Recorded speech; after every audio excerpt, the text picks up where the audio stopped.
한 유튜브를 보다 보니까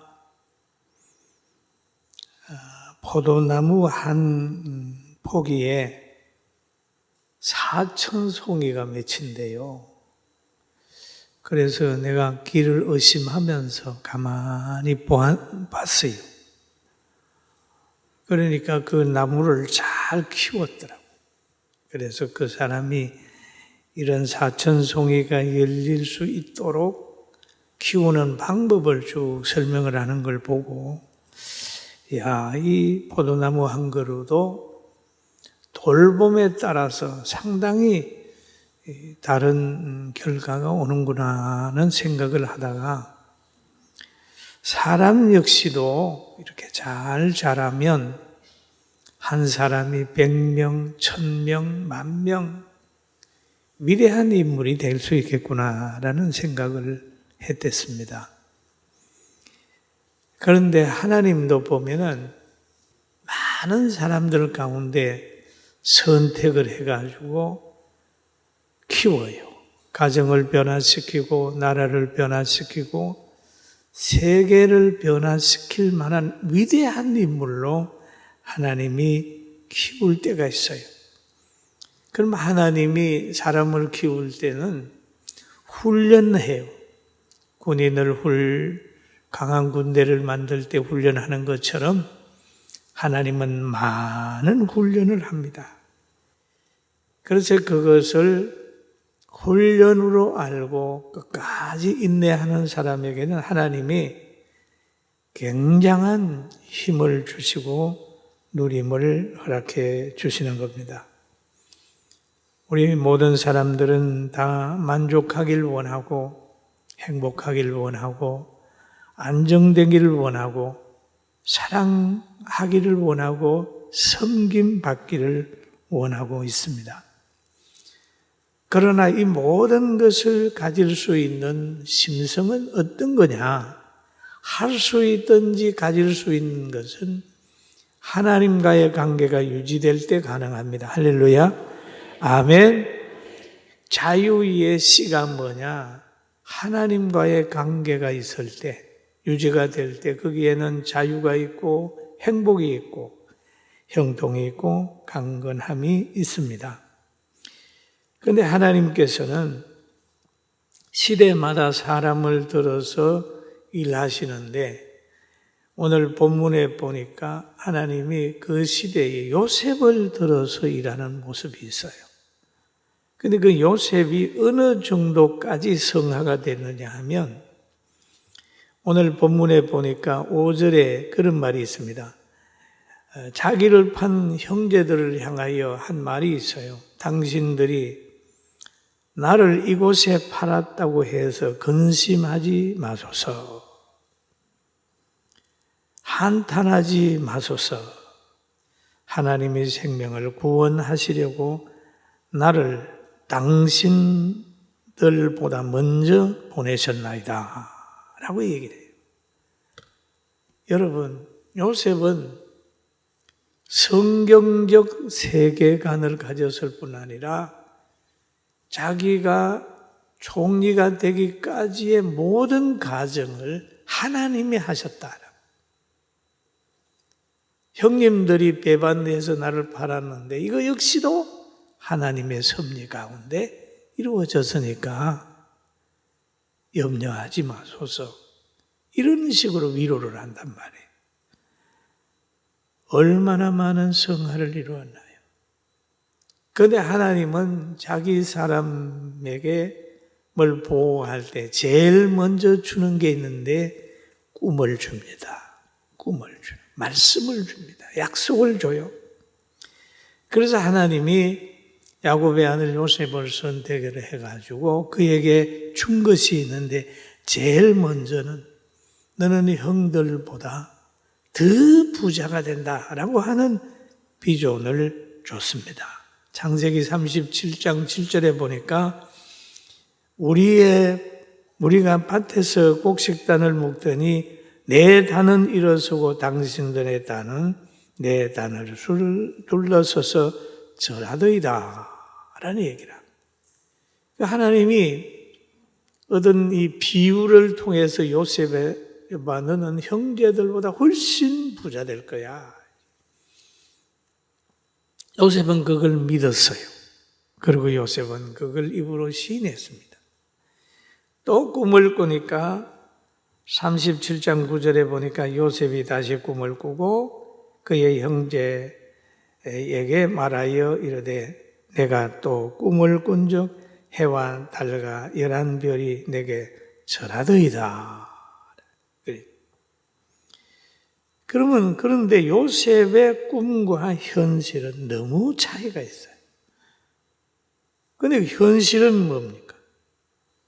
형제들에게 조롱당하는 거예요. 형제들에게 미움을 받아서 이스마엘 상인들에게 팔려가는 현실이에요. 너무 다르지 않습니까? 그렇기 때문에 믿음 생활하는 사람은 현실에 안주하거나 현실에 지배되지 마라. 꿈을 가지고 가다가 보면 굉장히 어려운 현실이 올 수도 있다. 그러면 여기에서 끝난 게 아니라 팔려가가지고 애굽에서 바로의 친위대장 보디발의 집에 종으로 팔려가는 거야. 그 다음에 요셉은 그 행위가 하나님께 죄를 지지 않으려고 몸부림치는데 그 현실은 또 어떻게 됐느냐? 여러분, 종과 안주인의 관계는 굉장히 중요한 관계입니다. 가정에서 일을 하는데 남자는 출근해가지고 바깥 일을 본다면 집에서 있는 종은 늘 안주인하고 관계가 좋아야 편안할 수 있잖아요. 그런데 요셉에게는 그 안주인이 자꾸 유혹을 하는 겁니다. 요셉아, 우리 한번 동침하자라고 얘기를 하는 거예요. 얼마나 괴롭겠어요. 자기의 모든 걸 쥐고 있는 것이 안주인 아닙니까? 그러니까 여인이 그 보디발의 아내가 유혹하게 되니까 요셉은 이렇게 얘기를 하지요. 창세기 39장에 보면은 이 집에는 나보다 큰 이가 없으며 주인이 아무것도 내게 금하지 아니하였어도 금한 것은 당신뿐이니 당신은 그의 아내임이라. 그런즉 내가 어찌 이 큰 악을 행하여 하나님께 죄를 지으리까? 주인에게 죄를 지으리까가 아니라 하나님께 죄를 지으리까? 여러분, 하나님을 생각을 하게 되면 아무도 안 봐도 죄를 안 지는 거예요. 사람을 생각하는 사람은 사람이 안 보는 곳에는 죄를 질 수 있어요. 그러나 하나님 생각하는 사람은 아무도 안 봐도 하나님이 보고 있다는 것 때문에 죄를 안 지는 거예요. 그래서 요셉은 여인이 날마다 요셉에게 청혼하였으나 요셉이 듣지 아니하여 동침하지 아니할 뿐더러 함께 있지도 아니하니라 라는 말을 하잖아요. 그러면 여기에 요청하였으나 라는 얘기를 하죠. 주인이 명령할 수도 있죠. 그렇지만 요셉은 안 들었다는 거예요.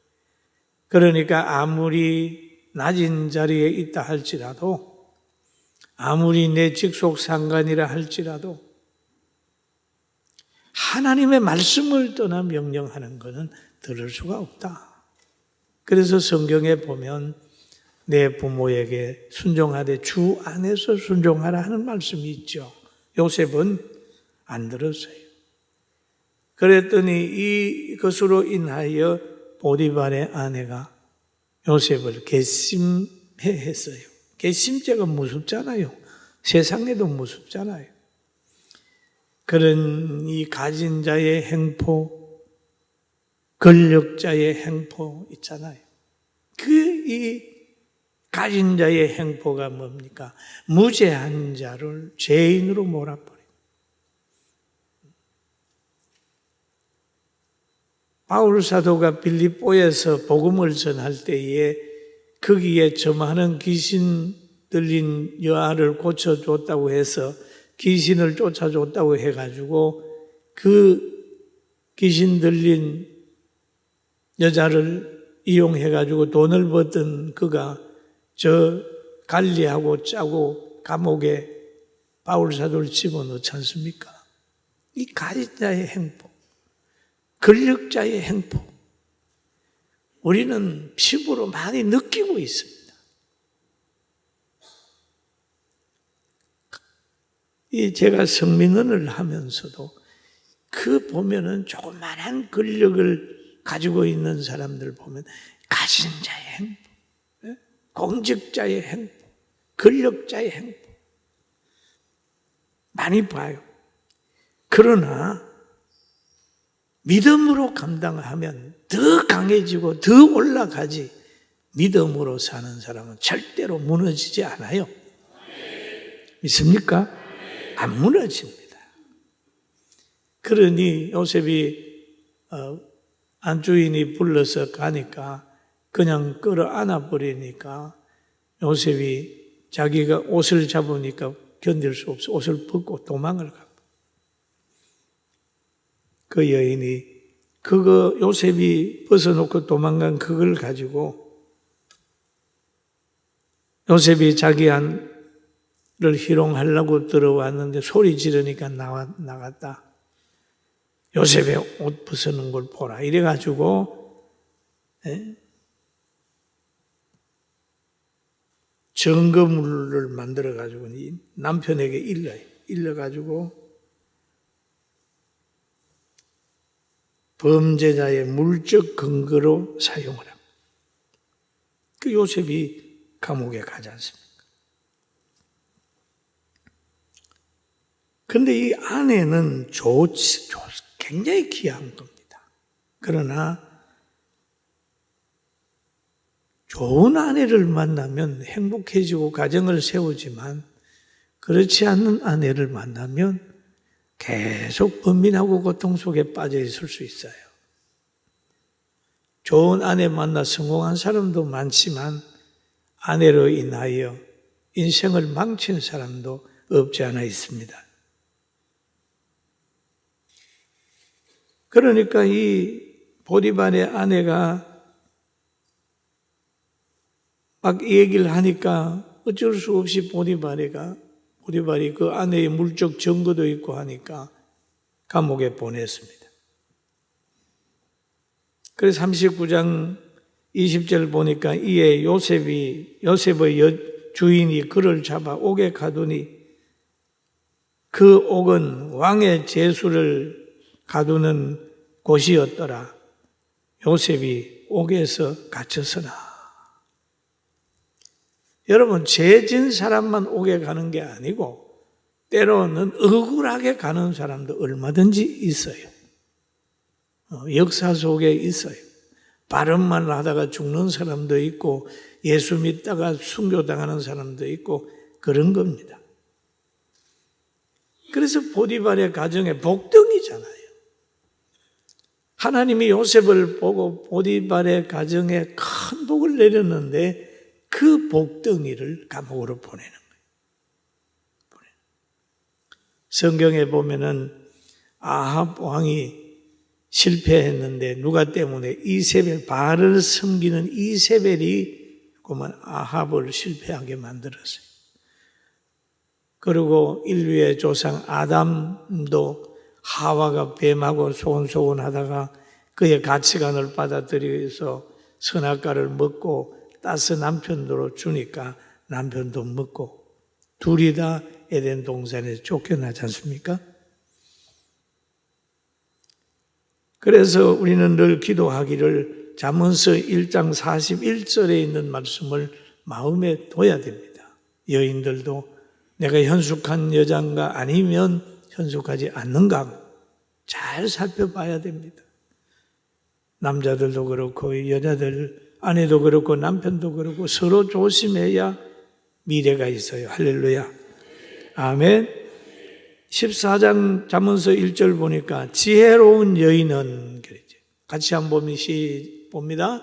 지혜로운 여인, 자기 집을 세우되 미련한 여인은 자기 손으로 그것을 허느니라. 가정을, 집을 세우고 허는 능력이 누구에게 있느냐? 여인에게 있다는 거예요. 대단히 중요하죠. 그럼 요셉이 옥에 갇혔습니다. 그런데 여호와께서 요셉과 함께 하시고 그에게 인자를 더하사 간수장에게 은혜를 받게 하시매라는 얘기를 하고 있습니다. 그러면 요셉이 가는 곳곳마다 늘 여호와께서 함께 하셨다 그랬어요. 그래서 간수장에게 은혜를 받아 죄수들을 다 맡고 감옥의 재반 모든 사무를 처리하는 그 위치에 올라가 총무가 된 거예요. 그리고 왕궁에 있는 사람들하고 인맥을 쌓을 수 있도록 하나님이 만들어줬어요. 술 맡은 간원장의 꿈을 해몽해 줌으로 인하여 왕에게 요셉의 신통함을 알리는 발판이 마련이 된 겁니다. 그런데 하나님께서는 왕이 요셉을 찾게 만들었습니다. 여러분, 하나님이 축복을 하게 되면 여러분이 누구한테 부탁을 해가지고 되는 게 아니고 여러분을 다니게 만드는 거예요. 굉장히 중요하죠. 여러분, 축구할 기회가, 축구장에 가게 되면 축구하는 사람이 빛을 보잖아요. 또 콩쿠르 대회를 한번 하게 되면 노래 잘하는 사람이 빛을 보지 않습니까? 제가 논산 훈련소에 갔어요. 논산 훈련소에 가는데 훈련소 가면 훈병들에게 그래요. 야, 너희 중에 차트 잘하는 사람이 있나? 그러면 차트 하는 사람도 나갑니다. 또 뭐 하는 사람이 있냐? 다 나가는. 그런데 또 보면은 너희 중에 태권도 좀 한 사람이 있어? 그럼 또 불러내요. 그런데 저도 그게 있다가 보니까 불려 나갔어요. 불려 나갔죠. 자기가 가지고 있는 은사를 쓸 수 있도록 하나님이 만들 때 불려 나가는 거죠. 그런데 하나님께서는 왕에게 꿈을 꾸게 만든 거예요. 그러니 왕이 꿈을 꾼 다음에 그 꿈을 해몽할 사람이 없잖아요. 그러니까 왕이 여러 사람들을 막 찾고 있는 거예요.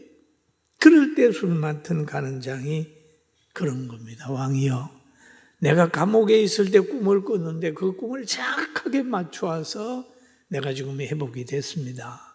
그러니까 왕이 데려와. 그래서 요셉을 왕 앞에 세우는 거죠. 그 나이가 33세 때 왕 앞에 선 겁니다. 왕이 쫙 그렇게 꿈꾼 걸 얘기를 하는 거예요. 꿈꾼 걸 얘기를 하니까 요셉이 왕이여, 이것은 7년 풍년에 대한 있고 7년 후에는 큰 흉년이 옵니다. 그렇게 해몽을 하는 거예요. 그렇게 왕이 그러는 겁니다. 그래, 너같이 신통한 사람은 없어. 총리해. 해가지고 왕이 나라 살림을 전체 다 맡겼어요. 그랬더니 요셉이 풍년이 들 때에 전체 많은 사람들 풍년 드는 걸 다 사는 거예요. 사는 거예요. 나라가, 정부가 다 사는 거잖아요.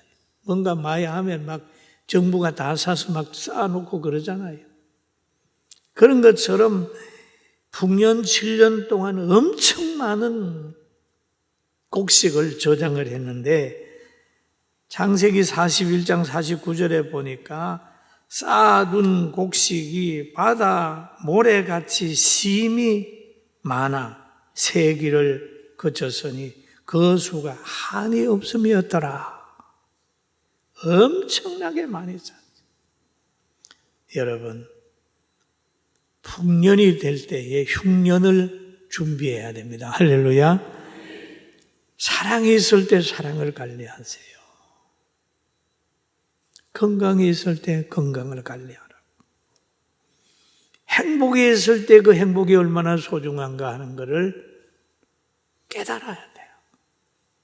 물질도 있을 때 관리 잘해야 됩니다.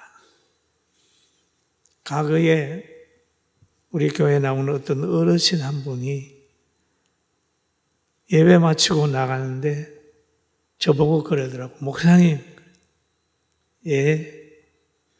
사모님한테 잘해주세요. 그러더라고. 그게 뭔 소린가 가만히 들어봤어. 잘해주세요. 왜요? 그랬더니 자기가 얼마 전에 아내를 잃었다는 거예요. 그 어르신 연세 많아 지금 안 보입니다. 아내가 가고 나니까 너무 잘못한 게 후회가 되더라고. 목사님만은 내같이 후회하는 인생을 안 살았으면 좋겠다. 왜냐하면 사모님이 보니까 그렇게 건강한 체질이 아니니까 염려를 한 것 같더라고요. 그러면 우리가 사랑도 건강도 행복도 물질도 있을 때 관리하라. 있을 때 관리하라.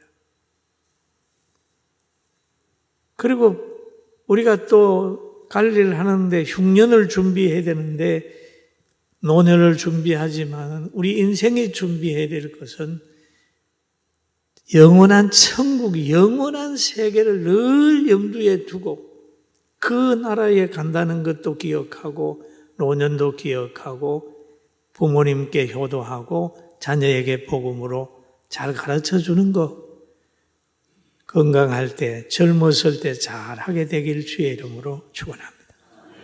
풍년이 항상 풍년이 있는 건 아니에요. 우리나라 유명한 분들, 연예인들 이런 분들도 보면 지금 상당히 어렵게 산다고 하는 걸 들어보고, 풍년 때에 흉년을 준비 못했구나 그런 생각이 들어오기도 합니다. 그럼 요셉은 풍년 때 흉년을 준비를 했어요. 왜? 하나님이 알려줬기 때문에 그렇습니다. 그러니까 많은 사람들이 막 바로를 찾아가서 양식 내라고 얘기를 하니까 바로가 그러는 거면 요셉한테 가봐라고 해요.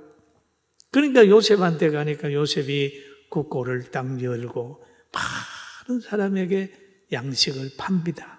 그러면서 바로에게 충성된 신하로 요셉이 그 위치를 잘 지키는 거예요.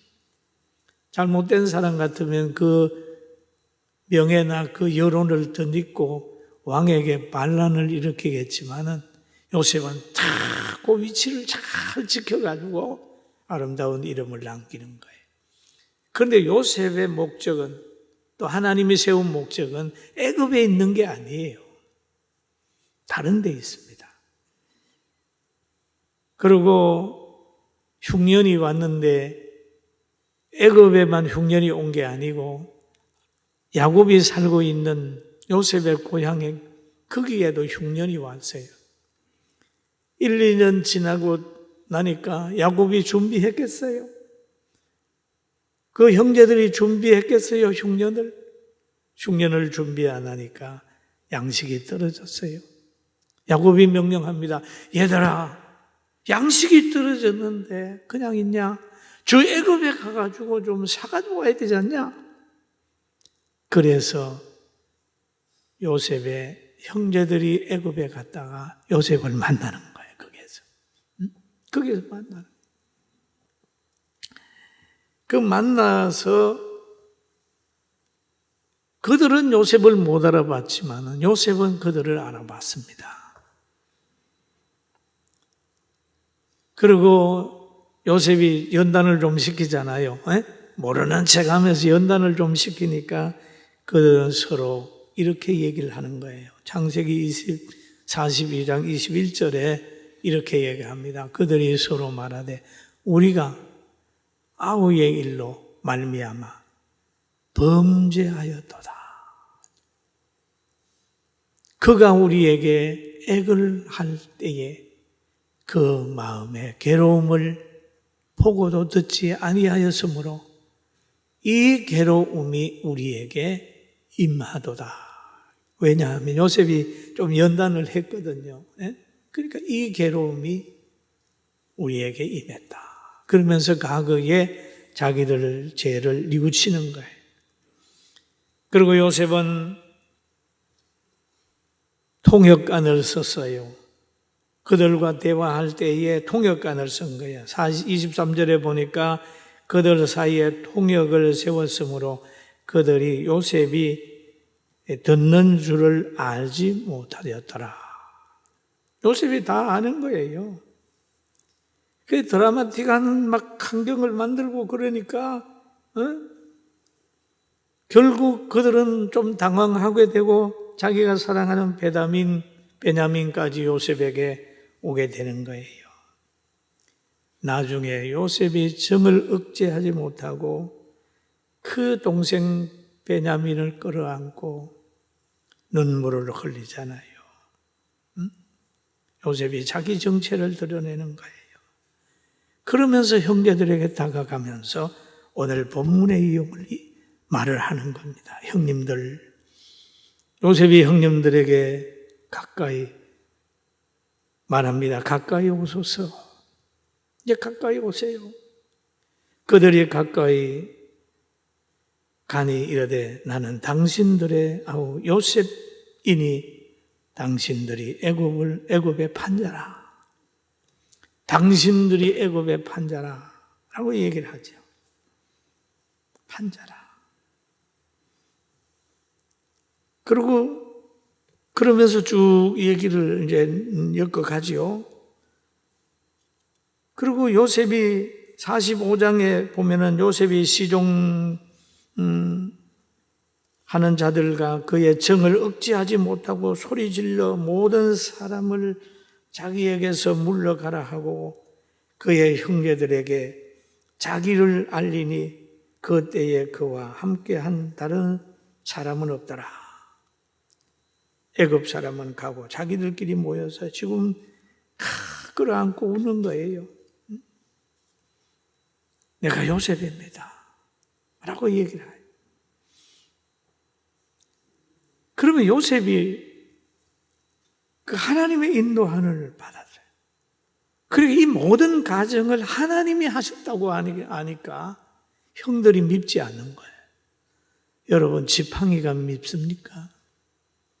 찾고 있는 사람이 뭘 알게 될 때에 지팡이는 아무것도 아니에요. 하나님이 형들을 써서 나를 이곳으로 팔았구나. 하나님이 보디발의 아내를 악하게 만들어서 나를 감옥에 넣었구나. 나를 감옥에 연 것은 바로 바로에게 인맥을 닿게 하려고 하나님이 역사하겠구나 하니까 그 가정에 있는 모든 것들 다 용서할 수 있는 거예요. 다 용서하는 거죠. 성경적 세계관을 가지게 되면 모든 것이 선을 이룬다는 걸 알기 때문에 사람을 미워하지 않고 사랑할 수 있는 여유가 생겨요. 할렐루야. 아멘. 여유가 생기는 거예요. 여러분, 우리가 인재라고 생각할 때 밉지, 천재에 대해서는 사람들은 극복만 하지 문제 제기하지 않습니다. 여러분, 하산이 나서 많은 사람이 죽었는데 대몽하는 거 보셨어요? 쓰나미가 났을 때 많은 사람이 분노하는 거 보셨어요? 극복을 하려고 합니다. 그러나 누가가 개인이 그렇다고 생각하면 막 복수하지 않습니까? 그래서 인재와 천재를 분별하는데 이 모든 가정이 하나님의 인도라는 걸 알기 때문에 더 기도하고 더 사랑하고 더 하나님께 영광을 돌리고 자기 사명을 깨닫는 거예요. 여러분, 하나님께서는 여러분에게 망하는 환경을 주지 않으니까 하나님 말씀 붙들고 그 환경을 극복하게 되기를 주님의 이름으로 축원합니다. 아멘. 그러면 여기에서 이렇게 얘기를 하죠. 당신들이 나를 이곳에 팔았다고 해서 근심하지 마소서. 한탄하지 마소서. 하나님이 생명을 구원하시려고 나를 당신들보다 먼저 보냈습니다. 당신들보다 누가? 하나님이 먼저 보냈습니다. 그러면 사람과 환경을 초월하여 살아가는 지혜는 모든 것이 하나님의 예정과 허락에서 이루어진다고 하는 걸 알 때 모든 환경을 이길 수가 있어요. 사람의 잘못으로 보면 사람이 미워져요. 그러나 하나님이 그 사람을 악하게 사용해서 나를 연단한다고 생각하면 오히려 불쌍해 보이는 거죠. 인재는 분노하지만은 천재는 극복하잖아요. 이것이 바로 믿는 사람이 가지고 있는 세계관입니다. 성경에 보세요.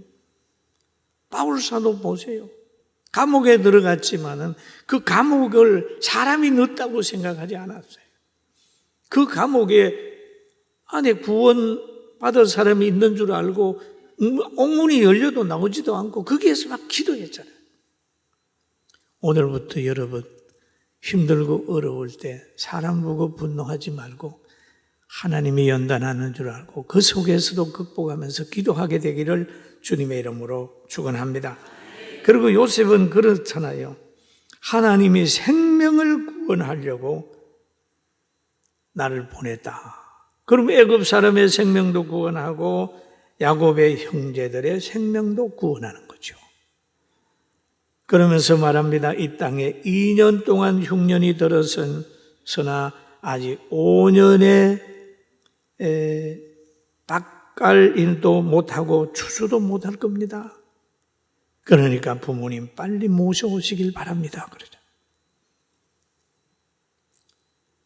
그러면서 성경 7절에 보면 하나님이 큰 구원으로 당신들의 생명을 보존하고 큰 구원으로 당신들 형님들과 그 후손들 아버지의 생명을 보존하고 당신들의 후손을 세상에 두시려고 나를 당신들보다 먼저 보냈습니다. 라는 얘기를 하잖아요. 여러분, 하나님의 주신 은혜로 교회를 보존하고 신자를 보존하고 자유를 보호하고 하는 그 선한 일에 최선을 다하는 요셉의 사고가 있기를 주님의 이름으로 축원합니다. 당신들의 후손을 세상에 두시려고 오라고. 그게 요셉의 사명이에요. 형님들의 후손. 그것이 바로 고센 땅에서 이루어져 가지고 나중에 과거에 출애굽하는 역사가 나타나잖아요. 택한 백성에 대한 하나님의 보호와 섭리라는 거예요. 이게 요셉을 보낸 게. 그 일을 하기 위하여 요셉을 애굽에 보내고 총리로 만들었다는 거죠. 요셉은 총리라는 권력을 이용해서 복수 안 했습니다, 여러분. 복수 안 했어요. 여러분, 혹시 오늘 이 말씀을 듣고 오늘 여러분이 이곳까지 오기까지에 지금까지 영역을 가지기까지 연단하고 고통을 준 사람이 있다 할지라도 하나님의 섭리로 알고 강하게 서게 되기를 주님의 이름으로 축원합니다. 여러분, 우리 보세요. 애굽을 이렇게 한 것은 이스라엘 백성들에게 복을 주기 위한 하나님의 섭리. 또 우리 성경을 읽다가 보면 사르밧 가부가 나오지 않습니까? 그런데 거릴 시내가에서 엘리야를 보호하고 있다가 다시 쭉 가서 사르밧 가부의 가정으로 보냅니다. 부잣집 아니에요. 가루도 조금 있고 기름도 있는데 이거 가지고 떡 구워서 먹고 자녀들과 죽으려고 했습니다. 왜? 양식이 떨어졌으니까. 그런데 엘리야가 거기 가가지고 떡을 요구하니까 순종하게 되니까 하나님이 엘리야와 가부가 흉년이 끝나기까지 더불어 살게 만들었어요. 하나님은 자기 백성을 살리려고 자기 백성이 아닌 이방인들에게도 복을 주는 줄 알아야 돼요. 할렐루야. 대단히 중요합니다. 여러분이 가고 들어가는 그곳에 여러분이 복을 받은 사람이면 그곳이 다 복을 받게 되는 거예요. 그러니까 요셉은 애굽에만 영향 준 게 아니고 중심적인 것은 이스라엘 백성들을 보호하기 위하여, 야곱의 후손을 보호하기 위하여 애굽의 종이로 삼은 거예요. 그리고 세상에도 보면 어떤 사람은 악을 심어 놔놓고 그 악이 싹이 안 날 줄로 생각을 하고 사는 사람이 있는데 착각입니다. 사람은 심는 대로 거둡니다. 불효하면서도 자녀가 효도하기를 바랍니까? 착각입니다. 자신이 불효하면 그 자녀는 틀림없이 불효를 갚아줍니다. 회개하게 만듭니다. 다니엘을 죽이려고 사자굴을 만들어서 놓고 다니엘을 밀어넣어서 사자가 안 죽고 나왔어요. 다니엘이 안 죽고 나왔습니다. 그럼 밀어넣은 사람, 악법을 만든 사람은 성했을까요? 아니에요. 그 배고픈 사자는 다른 사람의 고기를 먹어야 되는 거예요. 악하게 남을 가두고 고통 준 사람은 그 구덩이에 들어가게 됐으면 이게 공입니다. 아무리 거짓말하고 해도 피해갈 수는 없어요. 여러분, 공의의 하나님을 믿으면서 선만 행하게 되길 주의 이름으로 축원합니다. 아멘. 지쳐도 선을 행해야 돼요. 공의를 따라가야 돼요. 말씀을 지켜나가야 돼요. 가진 자의 행포, 근력자의 행포가 있어도 하나님을 바라보면서 인내하게 되면 행포했던 사람이 무릎을 꿇게 되어 있습니다. 이게 진리예요.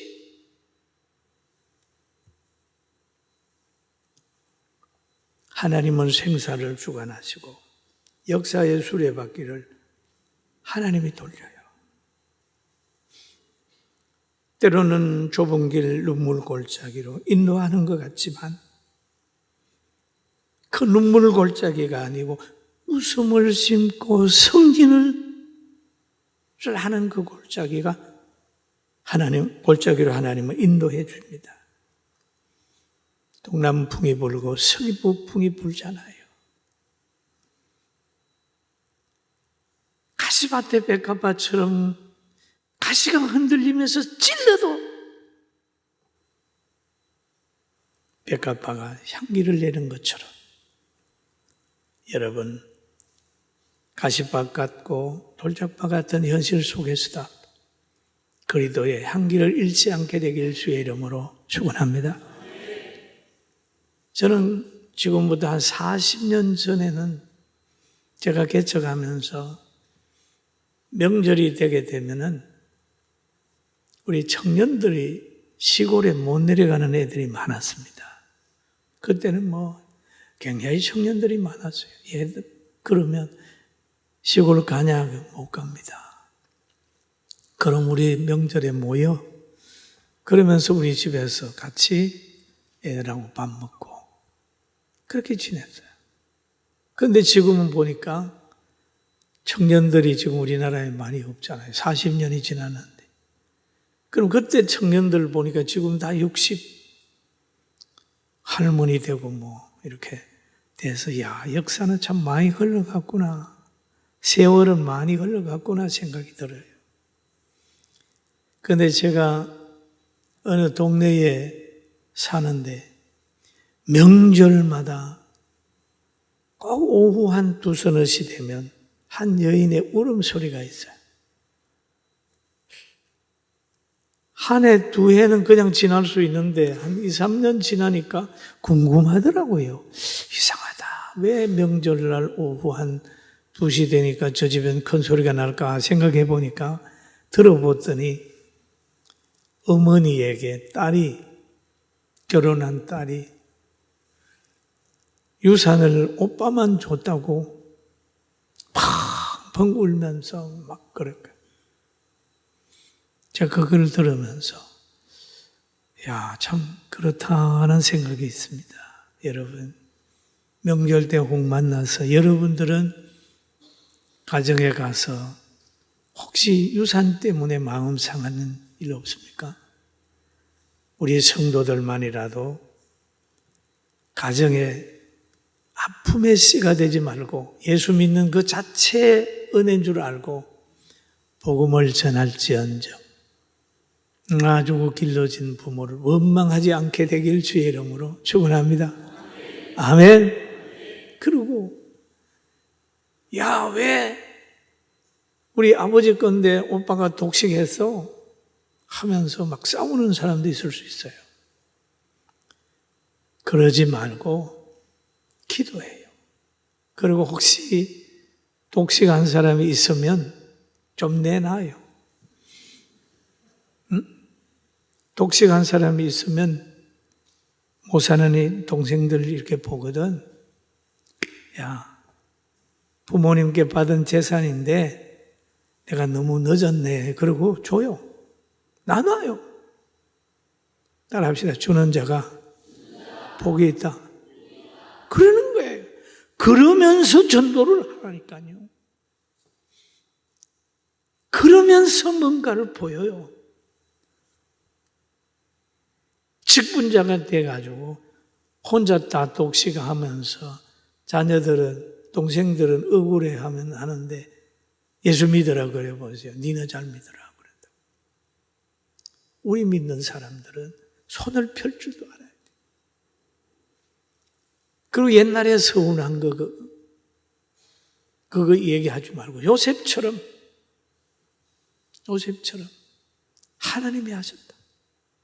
독식하는 것 자체도 하나님이 나로 하여금 연단하시려고 했겠지 생각하고 믿음으로 기도하고 열심히 살면 건강도 주고 여러분 가난하게 살지 않아요. 할렐루야. 믿습니까? 믿습니까? 저는 이거 원고에 없는 얘기예요. 감동이 되니까.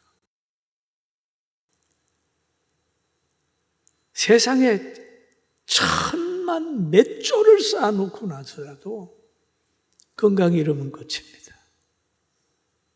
천국이 없는 사람이라는 것은 최고 불행한 사람이잖아요. 여러분은 복받은 사람이고 우리는 행복한 사람이니까 다 찬송하면서 이번 명절에도 승리하게 되길 주의 이름으로 축원합니다.